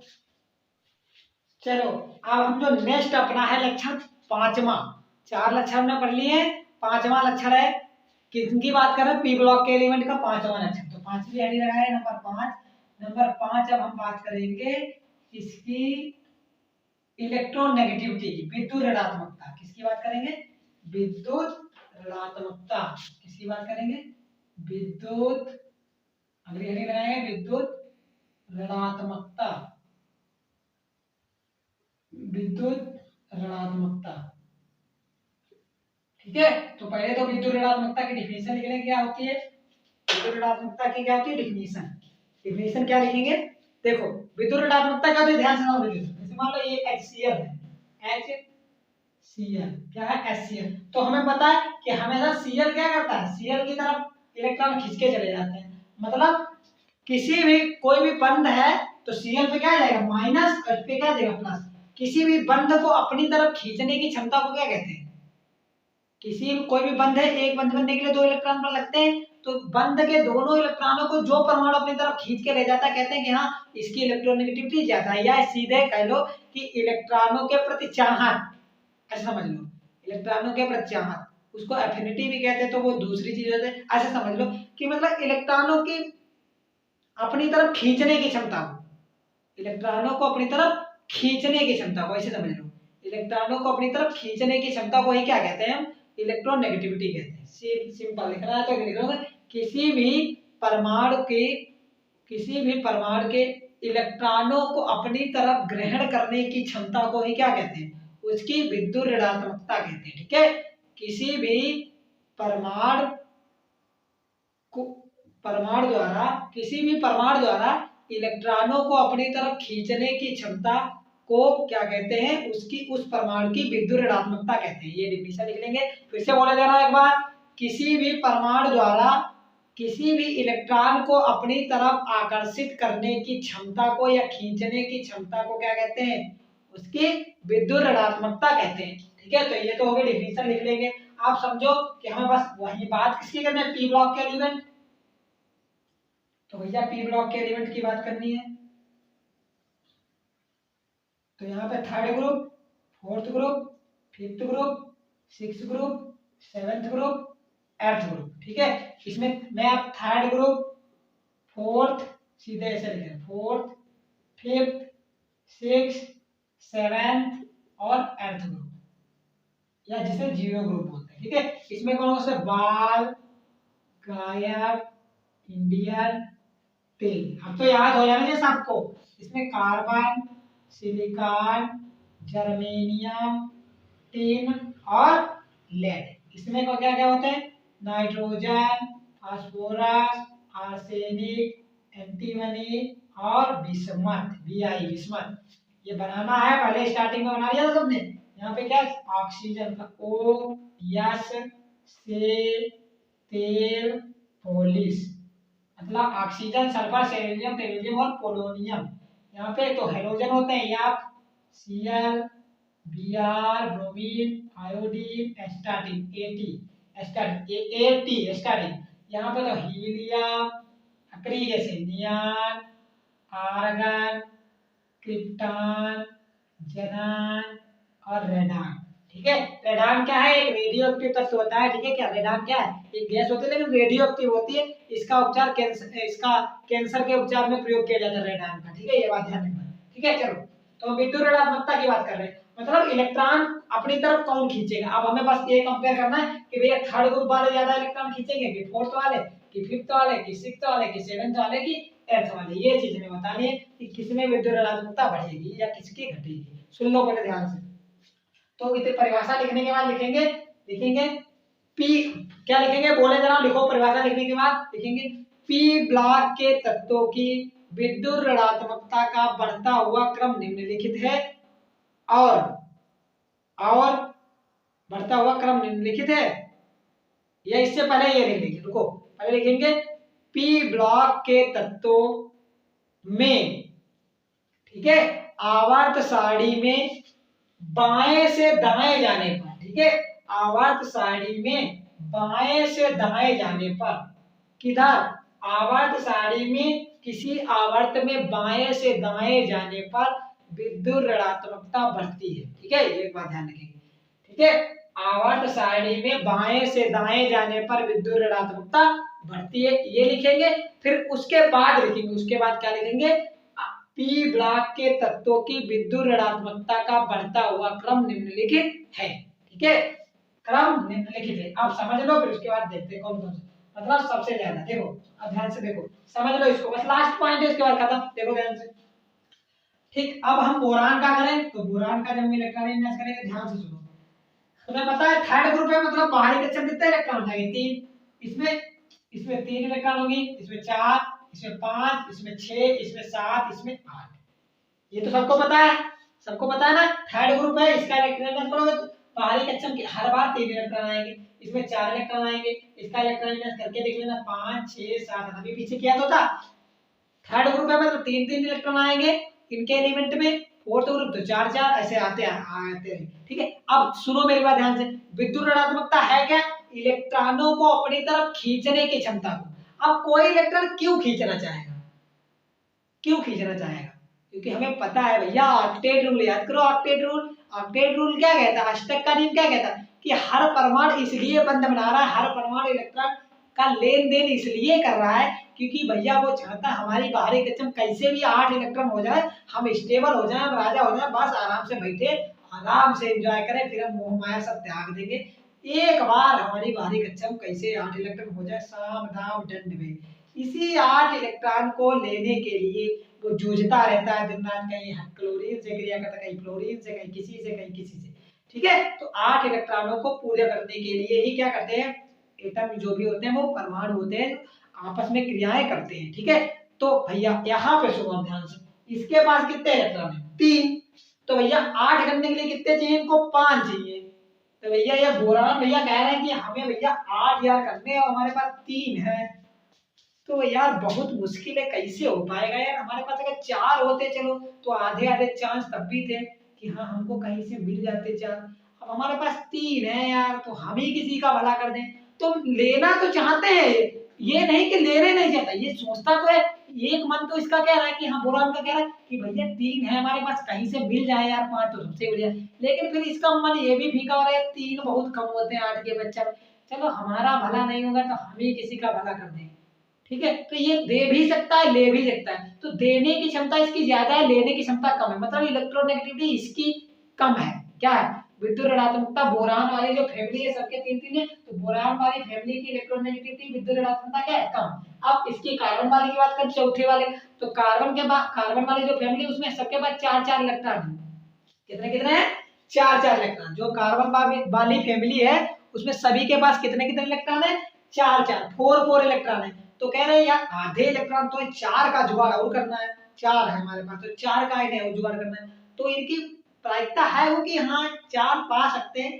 तो लेकिन मन इनका भी फीका है कि यार 4 है, आधे पता नहीं कहाँ से जुगाड़ करेंगे आधे का। लेकिन हाँ बोरान वाले से तो ज्यादा इनकी प्रायिकता है कि भैया बोरान को 5 चाहिए, इनको 4 चाहिए, तो इनकी बोरान वाले परिवार से, बोरान परिवार के तत्वों से ये ज्यादा इलेक्ट्रोनेगेटिव थे। फिर इसकी बात करते हैं 5वें वाले की, तो इनके पास अब 5 इलेक्ट्रॉन हो गए, कहते अरे बस 3 की जरूरत है, दिन रात एक करके 3 तो हम कहीं ले ही आएंगे। तो इनकी चाहत और बढ़ गई, इनकी चाहत और बढ़ गई, इनको लग रहा है मंजिल अब 5 में थोड़ी मेहनत और कर ले, तो इनकी चाहत इलेक्ट्रॉनों के प्रति और बढ़ गई, मतलब इनकी इलेक्ट्रोनेगेटिविटी और बढ़ गई, मतलब 5वें ग्रुप की जो नाइट्रोजन परिवार के तत्व हैं इनकी विद्युत ऋणात्मकता और ज्यादा। फिर छठे की बात करें आप, तो 6 ही इलेक्ट्रॉन, कहना ही क्या, 2 ही इलेक्ट्रॉन तो रह गए, कहीं से भी खींच लाएंगे, कहीं से भी खींच लाएंगे। ठीक है, तो ये कहना भैया इनकी चाहत और बढ़ गई, तो इनकी ऑक्सीजन परिवार के तत्व की और भी चाहत बढ़ गई, मतलब इनकी इलेक्ट्रोनेगेटिविटी और भी ज्यादा। 7वें फ्लोरीन की बात करें, हेलोजन की तो बहुत ही ज्यादा होती है, सबको पता सबसे ज्यादा हेलोजन की तो विद्युत ऋणात्मकता होती है, क्योंकि हेलोजन की बाहरी कक्षम कितने? 7 इलेक्ट्रॉन चाहिए, कितने? 8, मतलब एक ही इलेक्ट्रॉन चाहिए ना। अब एक इलेक्ट्रॉन चाहिए, जैसे मान लो कुछ भी है, एक नंबर मान लो पता है कि तुम्हारे 99 नंबर आ गए, एक नंबर के लिए और तुम्हें 2 दिन दे देंगे कि भैया एक नंबर का और तुम कर दो 100% हो जाएगा, तो एक नंबर में दिन रात एक कर दोगे, दिन रात एक कर दोगे, एक नंबर कहीं ना कहीं से वो लेके ही आओगे। तो 7 इलेक्ट्रॉन है इनके पास, इनको एक और चाहिए, तो ये क्या दिन रात एक कर देंगे, कहीं इससे बंद बनाएंगे, कहीं इससे, मतलब बहुत चाहत हो गई इलेक्ट्रॉन के प्रति, कैसे भी साम दाम दंड भेद कैसे भी वो एक हमें इलेक्ट्रॉन चाहिए तो चाहिए, मतलब इनकी विद्युत ऋणात्मकता बहुत ज्यादा है। ठीक है, तो सबसे ज्यादा विद्युत ऋणात्मकता हैलोजन की होती है, बात ध्यान रखना, मतलब ये जो 7वां ग्रुप है FCl इसमें विद्युत ऋणात्मकता सबसे ज्यादा होती है इस ग्रुप की। हम क्योंकि पूरे के पी ब्लॉक की बात करें इसलिए ग्रुप वाइज बात कर रहे हैं, फिर इनमें भी बात करेंगे कि हाँ FCl Br इनकी सबसे ज्यादा तो होती है इस ग्रुप की, लेकिन F की ज्यादा होती है, Cl की ज्यादा होती है, Br की, फिर I की, फिर At की किसकी ज्यादा होती है, ये भी बात करेंगे जब हम हेलोजन परिवार के तत्व पढ़ेंगे। अभी तो हमें पढ़ना है आगे, अभी तो स्टार्टिंग है चैप्टर की। ठीक है, चलो फिर इसके बाद इनकी बात है helium, neon, argon, beta, xenon, radon, इनके पास भैया 8 इलेक्ट्रॉन है, चुपचाप छिया के बैठे हैं, दुनिया के मोह माया से इन्हें मोह माया जाल में नहीं फंसना है, बिल्कुल सन्यासी बने पर्वत पे बैठे हैं, क्योंकि 8 इलेक्ट्रॉन है इनके पास। अब इनकी चाहत ही नहीं है तो चाहत खत्म ही हो गई, फीलिंग ही मर गई इनकी। आराम से चुपचाप बैठे भैया, हमें कहीं नहीं जाना है, हमारे 8 इलेक्ट्रॉन है, कोई भी विद्युत ऋणात्मकता की जरूरत हमें नहीं है। तो इनकी विद्युत ऋणात्मकता लगभग शून्य होती है, इनकी संयोजकता भी शून्य थी, देखी थी, किन्हीं से बंध नहीं बनाएंगे क्योंकि 8 इलेक्ट्रॉन है, इसीलिए तो इन्हें अक्करी बोलते हैं, कुछ है ही नहीं इनके पास, केवल 8 इलेक्ट्रॉन है, चुपचाप चिया के बैठते हैं, बस अक्करी है। करते हैं क्रिया जब उच्च ताप दाब पर जीनान वगैरह करते हैं, जैसे जीनान बना रहता है XeF4 XeF2, ठीक है, तो समझ में आया। तो सबसे ज्यादा किसकी विद्युत ऋणात्मकता हो जाएगी, हेलोजन की, मतलब 7th ग्रुप की, ऐसे याद रखेंगे, सबसे ज्यादा 7th ग्रुप की, फिर इधर से याद करो सबसे कम किसकी है, आखिरी वाले की, 8 जीरो वाले, क्योंकि है ही नहीं, तो ऐसे याद रखो, 0 ग्रुप की, फिर उसके बाद 3 तीसरे ग्रुप की, फिर उसके बाद चौथे ग्रुप की, फिर 5वें ग्रुप की, फिर 6ठे ग्रुप की, फिर सबसे ज्यादा हेलोजन की 7वें ग्रुप की। तो ये क्रम हो गया विद्युत ऋणात्मकता का, ठीक है। तो आई होप आपको अच्छे से अब सारी की सारी बातें क्लियर हो गई होगी, समझ में आ गया सभी को अच्छे से समझ में आ गया ना विद्युत ऋणात्मकता। आई होप अच्छे से समझ में आ गई होगी आप सभी को कि विद्युत ऋणात्मकता किस प्रकार से अब हम डील करेंगे, ये विद्युत ऋणात्मकता सबको अच्छे से समझ में आ गई। तो हमने क्या किया, पी ब्लॉक के तत्व पढ़े हैं, अब सारी की सारी बातें हो गई हैं, अब बस इतना आपका जो क्वेश्चन हो रहा था, इतने से आपको कोई भी मार्क नहीं काटेगा, पूरे के पूरे नंबर मिल जाएंगे, लॉन्ग में क्वेश्चन आता है। तो इतने सारे ये लक्षण 5 लिखने बहुत ही इजी है, कुछ है नहीं, अच्छे से समझाया मैंने, ठीक है। तो क्या पी ब्लॉक के तत्व हमने स्टार्ट किए थे, तो पी ब्लॉक के तत्व में पहले डिफिनेशन लिखा, वे तत्व जिन्हें आवर्त सारणी के पी ब्लॉक में रखा गया है, पी ब्लॉक के तत्व कहलाते हैं। इनके प्रमुख इलेक्ट्रॉन में 13 14 15 16 17 18 ग्रुप में रखा गया है, ठीक है। तो ये एलिमेंट थे, ये एलिमेंट लिख दिए, फिर इनके निम्न लक्षण निम्नलिखित है। पहले इलेक्ट्रॉनिक विन्यास मैंने बताया आपको कि NH2 NP1 से लेकर 6 इलेक्ट्रॉन भरे जा सकते हैं। अगर इसकी बात करेंगे तो इसमें 1 इलेक्ट्रॉन भरेगा पी में, इसकी बात करेंगे 2, इसमें 3, इसमें 4, इसमें 5, इसमें 6। अगर टोटल बात करेंगे बाहरी कक्षा में कितने इलेक्ट्रॉन होंगे, तो इसमें 3 इलेक्ट्रॉन होंगे बाहरी कक्षा में, इसमें 4, इसमें 5, इसमें 6, इसमें 7, इसमें 8, ठीक है। फिर हमने बात की इलेक्ट्रॉनिक विन्यास के बाद हमने बात की संयोजकता कितनी होगी, तो संयोजकता भी मैंने बता दी सबकी, आयन भी होगी, हमने बात कर ली, धात्विक लक्षण की भी बात करी, कौन कौन सी इसमें धातु है, कौन कौन सी अधातु है, कौन कौन सी उपधातु है, और इसके अंत में सबसे बाद में हमने विद्युत ऋणात्मकता की भी बात कर ली। हमारा ये क्वेश्चन पूरा कंप्लीट हो जाता है। अब नेक्स्ट वीडियो लेक्चर में हम डिस्कस करेंगे नाइट्रोजन परिवार के तत्व, जो कि हमारा पूरा चैप्टर ये दिया है। इतना स्टार्टिंग में हमें बताना था आपको पी ब्लॉक के एलिमेंट के बारे में, जनरल नॉलेज देना था कि पी ब्लॉक के एलिमेंट होते क्या है, किस प्रकार से, क्योंकि ये क्वेश्चन पूछा जाता है और ये क्वेश्चन कोई पढ़ाता नहीं है, क्योंकि ये कहीं पे दिखा ही नहीं है, बुक में है ही नहीं कहीं पे, क्योंकि उन्होंने तो बारी बारी से दे दिया, नाइट्रोजन परिवार के अलग पढ़ लो, ऑक्सीजन परिवार के अलग पढ़ लो, हेलोजन परिवार के अलग पढ़ो, और क्वेश्चन ओवरऑल पूरे का बना दिया जाता है। तो क्या होता है, जब हम पढ़ के नहीं जाते हैं, हमें पढ़ाई ही नहीं किया, तो हम कहाँ से कर पाएंगे पूरी, इसलिए मैंने पहले ये करा लिया। अब हम बारी बारी से क्या करेंगे, सब एक एक करके ग्रुप हम पढ़ेंगे, पहले थर्ड ग्रुप तो और फोर्थ ग्रुप तो हम तो ये थर्ड ग्रुप और फोर्थ ग्रुप बोरान परिवार के तत्व और कार्बन परिवार के तत्व हम 11th में पढ़ के आए। यहाँ हम नाइट्रोजन परिवार के तत्व पढ़ेंगे, ऑक्सीजन परिवार के तत्व पढ़ेंगे, फ्लोरीन परिवार के तत्व पढ़ेंगे, और ये तरीके से जो हीलियम बने हैं वो सब हम पढ़ेंगे, ठीक है। तो इसे अच्छे से नोट कर लो और पढ़ाई करते रहिए। All the very best. और अगर वीडियो अच्छा लगता है शेयर करो, अपने दोस्तों में अच्छे से शेयर कर दो, चैनल को सब्सक्राइब करो और वीडियो को लाइक करो, कमेंट करके बताया करो समझ में आ रहा है या नहीं आ रहा, ठीक है। चलो, ऑल द वेरी बेस्ट।